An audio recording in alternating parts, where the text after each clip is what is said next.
So hi everyone, welcome to sizzling coffee. तो आज हम बात करेंगे बीइंग ऋषि एंड हिमांशी के बारे में।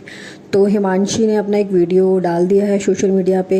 अब उसको डालना ही पड़ा क्योंकि अब वो भी कितना सुनेगी ये तो क्लियर है, क्योंकि बीइंग ऋषि जो है उसने कंटिन्यू वीडियो डाले उनकी फ़ाइट के बाद भी, या जो भी उनका मैटर चल रहा था, तो जो सेपरेट हो चुके हैं। और अब फाइनली हिमांशी ने सामने से आकर खुलकर बात करी। और वैसे भी भाई कोई कितना ही सहेगा, तुम एक तरफ से उसको इतना सुना रहे हो तो अगला बंदा तो चुपचाप रहेगा नहीं। ऐसे में फिर क्या होता है ना कि लोग आपको गलत समझने लग जाते हैं और उनको लगता है कि यही चीट कर रही है इसीलिए सामने नहीं आ रही है। गोल्ड डिगर बोला गया उसे, बहुत सारे एलिगेशन इस पे लगे हैं। ओके, दोनों ने एक दूसरे पे जो एलिगेशन, मतलब हिमांशी ने जो एलिगेशंस लगाए हैं उसने क्लियरली बताया है कि ओपन मैरिज और इसका जो अफेयर का था वो उसने बताया है। एलिगेशन दोनों पे लगाए गए हैं और ये दोनों लास्ट ईयर भी इन्होंने सेपरेट हो चुके थे और उसके बाद ये दोनों ने पैचअप भी कर लिया था। मगर उसके बाद जो था दोनों के बीच में इशू रिजॉल्व नहीं हुआ था और ना ही इनके झगड़े कंटिन्यू चल रहे थे। तो दोनों ने डिसाइड किया कि वो डिवोर्स लेंगे। तो पिछले काफ़ी दिनों से ना ऋषि की फैमिली जो है वो कंटिन्यू एक नैरेटिव सेट करने की कोशिश कर रही थी कि ऋषि और हिमांशु के रिलेशन के बारे में ये लोग बात कर रहे थे और वीडियो बना रहे थे। इवन तक कि इन्होंने हिमांशु के पेरेंट्स को तक नहीं छोड़ा। उन्होंने बिल्कुल ऐसा नैरेटिव एक सेट करते हुए मुझे उसमें दिख रहा था बिल्कुल कि अच्छी फैमिली, खुद को ही अच्छी फैमिली दिखा रहे थे और हिमांशी की फैमिली को बिल्कुल ये दिखा रहे थे कि वो तो बड़ी बेकार फैमिली है और हिमांशी बड़ी बेकार है।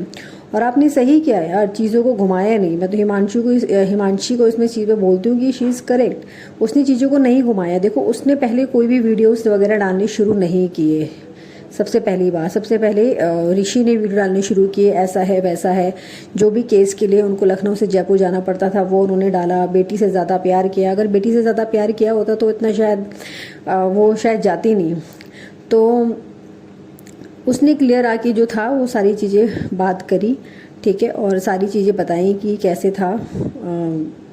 उसने बीइंग ऋषि ने जो भी, मतलब तो उसके चैनल का नाम है, ऋषि ने आकर के बताया कि वो आपको फिजिकली अट्रैक्ट नहीं करती है। उसने सारी चीज़ें बोली है। ओपन मैरिज के बारे में बोला है उसने। जैसे ही दोनों सेपरेट हुए थे इनसे तुरंत ही अपना जो चैनल था बना लिया था ऋषि ने, क्योंकि उस टाइम पर जो था तवा गर्म था। तो तुरंत ही इन्होंने जो अपना चैनल भी इसका ग्रो हो गया और उसको व्यूज़ भी और अच्छे खासे आने लगे। तो दोनों के बारे में अगर लोग जो हैं व्यूअर दोनों के बारे में ही जानना चाहते हैं। और सिस्टर का चैनल भी ग्रो हो चुका था। तो इतना कुछ उसने कर दिया था। अब इन्होंने लोगों को ये दिखाया है कि शी इज़ अ वेरी मतलब जो है दोनों के दोनों बड़े हैप्पी कपल हैं, बट ऐसा नहीं था। अंदर से इनका सब कुछ, मतलब सिचुएशन बहुत ख़राब थी।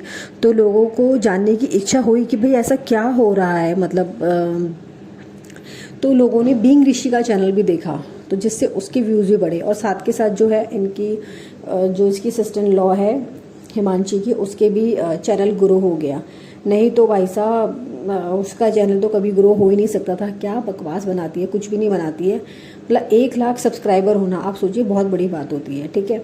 उसके 1 लाख सब्सक्राइबर हो गए, नहीं तो मतलब ही नहीं था कि उसके हो जाए। हिमांशी की बदौलत हुए। और हिमांशी जो है उन्होंने ही सोशल मीडिया पे इनको एक फेस वैल्यू दिया। नहीं तो इनकी तो कोई वैल्यू थी ही नहीं भाई, क्योंकि वो तो सिर्फ हिमांशी की थी। द ग्लैम गर्ल के नाम से उसने अपना पूरा कोशिश मेहनत से अपना ये चैनल ग्रो किया था, ठीक है। और वो अच्छा खासा कमा रही है। उनको इनके पैसे पे जीने की कोई ज़रूरत नहीं है, बल्कि वही जीते होंगे।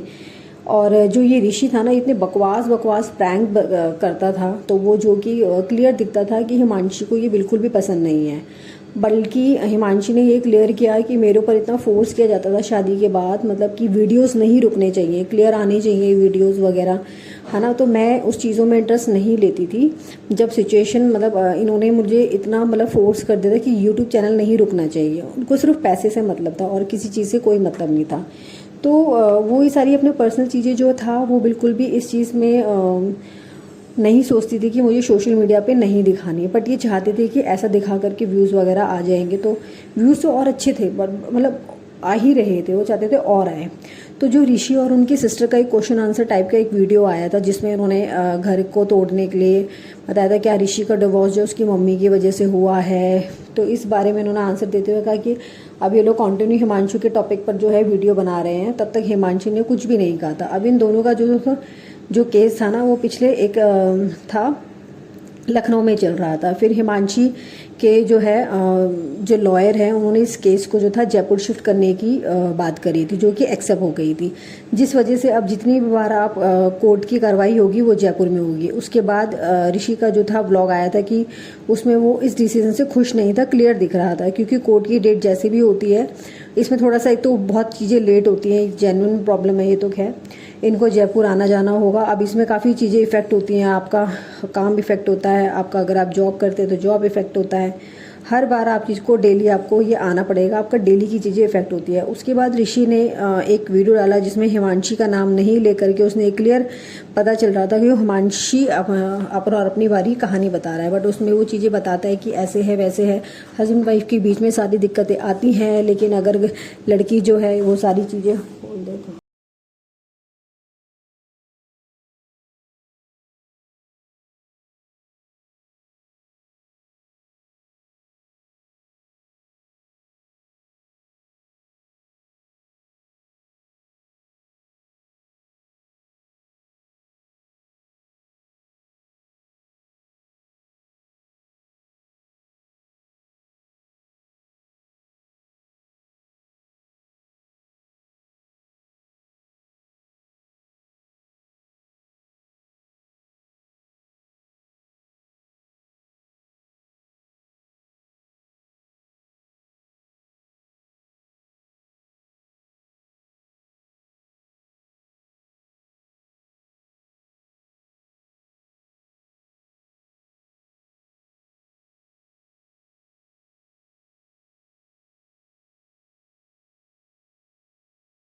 अब वो सारी चीज़ें जा कर के अपने फैमिली से डिस्कस करती है, तो वो लोग कहते हैं कि ठीक है वो एक इस पे केस करेंगे, और वो लॉयर से जाके मिलते हैं कि आप लड़के के ऊपर क्या क्या केस एलिगेशंस वगैरह लग सकते हैं। देखिए मेरा तो ये मानना है कि अगर उसकी फैमिली उसे सपोर्ट कर रही है, अगर वो इस चीज़ से परेशान है, तो भाई वो क्यों तक के रहेगी, बिल्कुल भी नहीं रहेगी।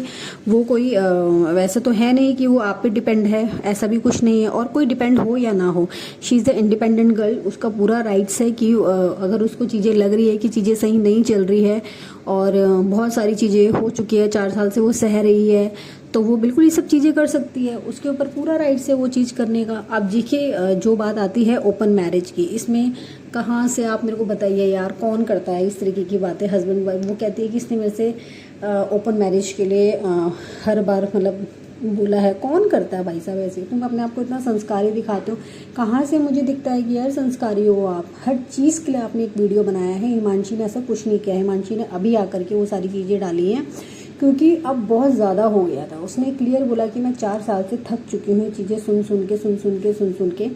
मैं जैसा वो बोलते थे मैं वैसा करती थी, फिर इन्होंने मेरे को मेंटली वो बोला कि ये मेंटली प्रॉब्लम है, इसको रिलेटिव के सामने इंसल्ट करते थे उसकी, तो ऐसा कोई भी नहीं करेगा, कोई भी नहीं कहा। अच्छा बात आती है ओपन मैरिज के बारे में। ओपन मैरिज में आपका ये होता है कि दोनों हस्बैंड वाइफ डिसाइड करते हैं कि आपको बाहर आप कैसा भी कुछ भी कर रहे हो, आप किसी के साथ फिजिकल रिलेशनशिप में हो, आपको एक दूसरे से कोई उसमें फ़र्क नहीं पड़ना चाहिए। आप बाहर जा कर के एक तरीके से बोलो, क्या ही बोलिए इस चीज़ के लिए कि आप समझ जाइए उस चीज़ों को, ठीक है। तो ऐसा कौन सा कपल है जो इस तरीके की हरकत करता है? मतलब कपल तो क्या, अगर हिमांशी ने ये चीज़ करी होती ना तो लोगों तो उसके ऊपर टूट पड़ते। अब इसने करी तो इसकी बहन भी सपोर्ट कर रही है, इसकी मदर भी सपोर्ट कर रही है, इसके फादर भी सपोर्ट कर रहे हैं, ऊपर से ये वीडियोज़ भी डालते हैं, ये पहले से एक नैरेटिव सेट करते हैं ताकि इनको पता है अगर ये बात कल को सामने आएगी तो हमने तो ये चीज़ पहले से बताई थी कि ये ऐसी है, इसलिए हम पे गलत एलिगेशन लगा रही है, बट ऐसा नहीं है।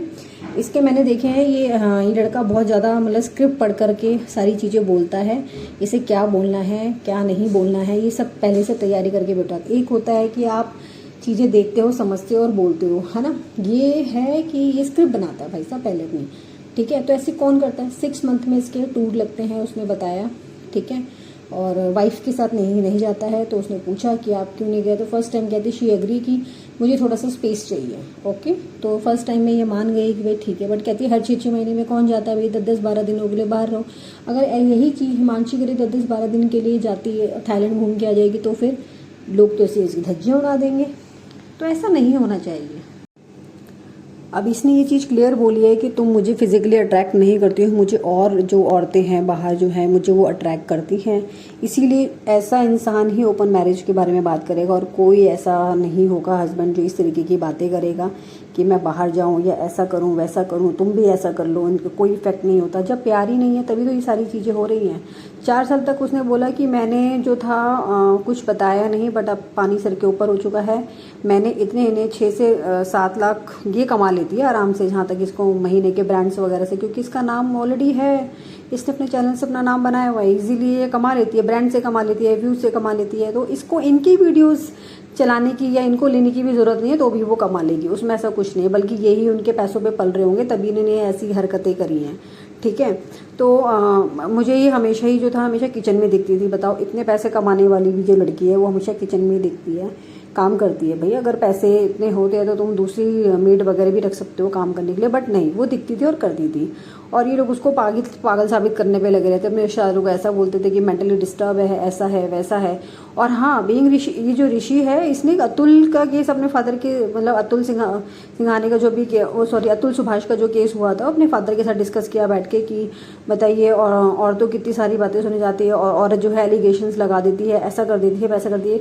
ये ऐसा हर केस में नहीं होता है भाई। ज़्यादातर केसेस अगर आपको ऐसे भी मिलेंगे जहाँ पे आदमी लोग भी इस तरीके की हरकत करते हैं। ऐसा नहीं है कि इस तरीके की चीज़ें हो रही हैं तो सिर्फ औरतों के राइट्स है, आदमियों को भी पूरा सपोर्ट मिलता है, ऐसा नहीं है। ये सिर्फ यही दिखाने के लिए था हिमांशी को नीचे गिराने के लिए कि ये ऐसी है वैसी है जैसी भी है, मतलब कि इन्होंने गलत उसको दिखाने की पूरी कोशिश करी है। अब देखो, ये कहते हैं कि देखो कैसे, कहाँ से कैसे गिर गई है। अरे गिरे तो यार तुम हो यार, उसने तो कुछ किया ही नहीं है ना। इसको ऋषि को सब पता है कि कैसे खेलना है लोगों से, कैसे लोगों से इमोशंस के साथ खेलना है। इनको ऐसा लगता है ना कि लड़की को अपने घर की जो कुछ बताना नहीं चाहिए, वो मतलब कि वो इनकी सारी चीज़ें सुनती रहे, सहती रहे। क्यों सहेगी भाई? अब कोई पुराना ज़माना तो है नहीं, पहले के टाइम पे लोग सह भी लेते थे, बट अब ऐसा नहीं है। She is a very independent girl, और वो आपकी बात क्यों, मतलब उस चीज़ के लिए गलत चीज़ें नहीं सुनेगी। मतलब उसने एक वीडियो क्या बना डाला, इन लोगों को ऐसी आग लगी, ऐसी आग लगी। ठीक है, कंटिन्यू खुद वीडियो डाल रहे थे, 1 हफ्ते से ऐसे कंटिन्यू वीडियो आ रहे थे, केस के लिए जा रहे थे लखनऊ से जयपुर। ठीक है, वहाँ पे ये जा रहे थे, ट्रिप पे जा रहे थे, लेकिन इनकी मदर कुछ नहीं बोलती इसको, और कुछ नहीं वीडियो में आ जाती है। इनकी बहन भी आती है, इनके फादर भी आते हैं, और इन सब के लिए ना मतलब सब कुछ सिर्फ पैसा ही है, क्योंकि ये व्यूज़ के लिए ही कर रहे हैं। इवन तक कि अगर आप देखेंगे, हिमांशी ने अपने इनके जो जिसमें ये लोग थे इन्वॉल्व थे, वो उसने वीडियोज वहाँ से डिलीट कर दिए, बट इन्होंने नहीं किए हैं क्योंकि इनको अभी तो उससे रेवेन्यू मिल रहा है ना। तो इसीलिए वो क्लियर दिखता है कि इनको सिर्फ पैसों से मतलब है। इन्होंने सिर्फ पैसों के लिए हिमांशी से शादी करी है। हिमांशी को लगा होगा एक दिन ये सुधर जाएगा, बट लेकिन